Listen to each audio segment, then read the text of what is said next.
ایک اور سلوات بھیجے محمد والا۔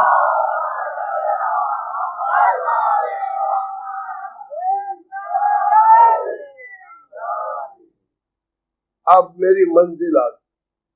عمر ابو النصر لکھتا ہے کہ جب جناب ابو ذر غفاری نے یہ پوچھا کہ آخر یہ آیتیں پڑھنے کے لیے ممانعت کیوں ہے، جواب سنیے گا، تو فرمایا کہ ان آیتوں سے ہمارے خلاف امت میں غلط اثر پڑ رہا ہے۔ اب یہاں میں پریشان ہو گیا، اس لیے کہ کوئی الزام لگاتا تو میں گلا پکڑ لیتا، لیکن جب خود فرما رہے ہیں کہ ان آیتوں سے ہمارے خلاف اثرات پیدا ہو رہے ہیں، تو یہ خود دلیل ہے کہ وہ وقت آ گیا کہ مسلمان قرآن کے خلاف عمل کرنے لگا، اور صرف یہی نہیں کہ عمل کرنے لگا، ان آیتوں کو پڑھنے سے روکنے لگا۔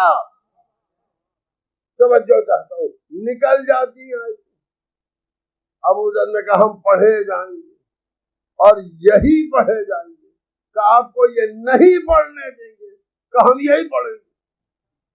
تو یہ اصحاب میں زدم زدہ اچھی نہیں لگتی، ان کی ضد کہ ہم یہ آیتیں پڑھنا چھوڑیں گے نہیں، اور ان کی ضد کہ ہم پڑھنے دیں گے نہیں۔ سمجھو ہوگا، اچھا ان کو نکال دو مدینے سے۔ ابو ذر خوشی خوشی چلے گئے مدینے سے چلے گئے ابو ذر، آیت پڑھنا نہیں چھوڑی، بتا دیا ہم گھر چھوڑ سکتے ہیں، قرآن نہیں چھوڑ سکتے۔ میں کچھ کہہ گیا، صلوات بھیجے محمد والا۔ اب وہ تیسری بات آپ ملاحظہ فرمائیں جس میں یہ احساس ہوا کہ سبب قتل تحریف قرآن، ام المؤمنین فرمائے، اور ادارت الخوا میں جناب محدث ذہبی لکھ رہے کہ انہوں نے سبب قتل ہی تحریف قرآن قرار دیا۔ اتنا قرآن بدلا، اتنا قرآن بدلا، اتنا قرآن بدلا کہ امت نے خفا ہو کے قتل کر دیا۔ یہ پرانی باتیں ہیں، ہم نے اس میں کہا پڑھنا ہے کنٹروورسی میں، بہت منزلیں ہیں لیکن بیان نہیں کروں گا، میں تو صرف موضوع کے دائرے میں رہنا چاہتا ہوں۔ اب آپ آج فیصلہ کریں کہ سبب قتل تحریف قرآن تھا، تو قتل تو ثابت ہے،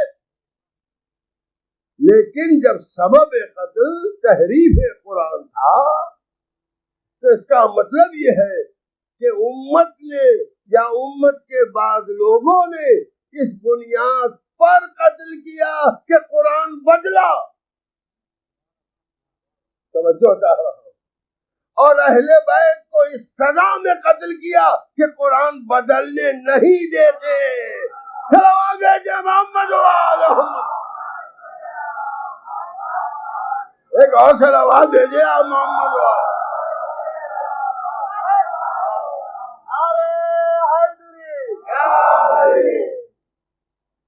قرآن بدلنے نہیں دیتے، یہ شہادتیں ایک معمولی انسان کی عقل سلیم کے لیے چیلنج ہے کہ جس سے کم مسلمان کو یہ تصور پیدا ہو جائے کہ تاریخ سے یہ شہادت موجود ہے کہ لوگ وہ تھے جو قرآن بدلنا چاہتے اور اہل بیت وہ تھے جو قرآن کو بدلنے نہیں دیتے۔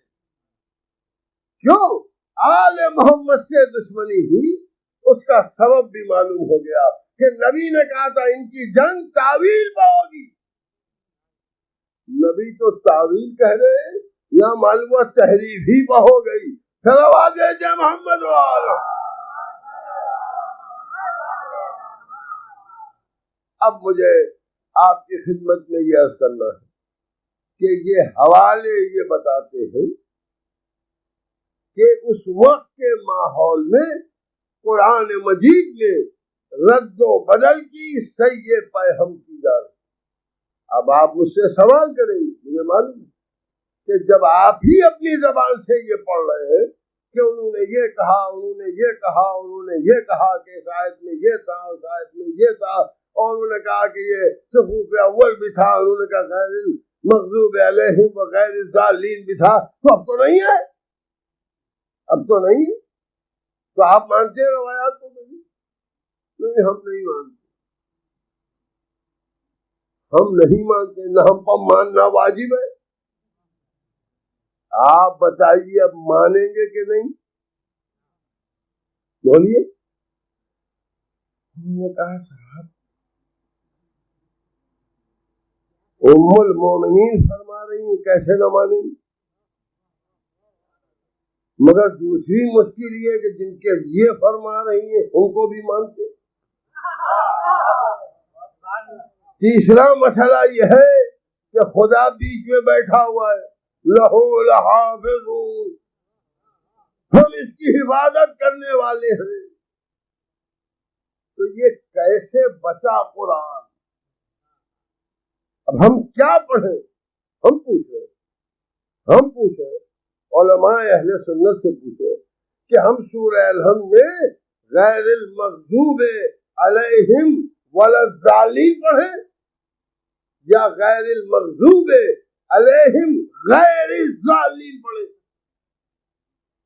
کیا پڑھیں؟ جواب لا کے دیجیے. بہت ہم کو کافر بنا کے گئے بڑے بڑے فلسفی. سورہ الحمد کیا پڑھے پوچھ کے آئیے, اور یہ پوچھیے آپ کیا پڑھتے ہیں. تو ہم تو غیر المغضوب علیہم ولا الضالین پڑھتے ہیں, کیوں نہیں خلیفہ تیوب کی پیروی کرتے؟ وہ غیر المغضوب علیہم غیر الضالین پڑھتے تھے, آپ ولا الضالین پڑھتے. آپ کیا پڑھتے ہیں؟ ہم بھی ولا الضالین پڑھتے. کیوں پڑھتے؟ رسول اللہ نے ولا الضالین پڑھا, علی نے ولا الضالین پڑھا, حسنین نے ولا الضالین پڑھا, ہمارے سب اماموں میں ولا الضالین پڑھا. تو جب ہمارے امام ولا الضالین پڑھے اور وہی قرآن میں ہے, آپ بتائیے کیا ٹھیک ہے وہ اچھے پڑھتے تھے اور ان تو نہیں پڑھا. دیکھیے میری بھی منزل بہت آگے.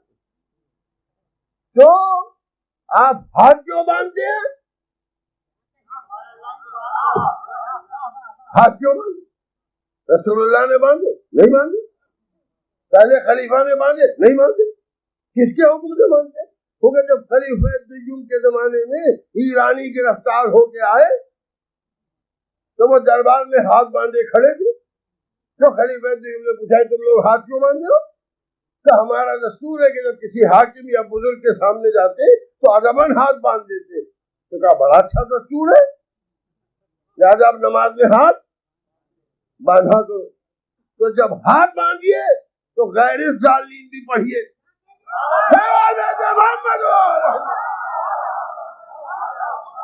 ذرا سلوات ہے دیجیے محمد.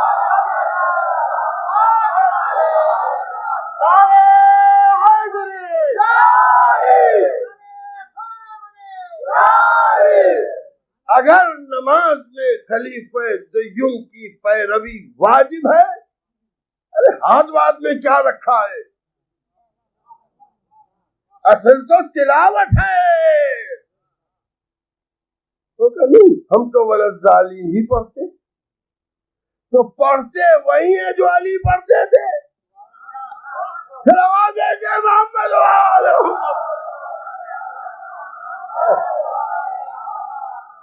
وہی پڑھنا پڑتا ہے جو علی پڑھتے تھے.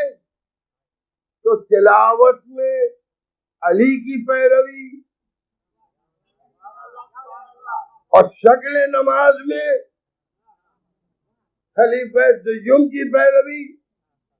تو یہ طے ہو گیا کہ اٹھنے میں بیٹھنے میں کسی کی پیروی ہو جائے مگر جب قرآن کا معاملہ آئے گا تو پیروی اہل بیت کرنا پڑے گی،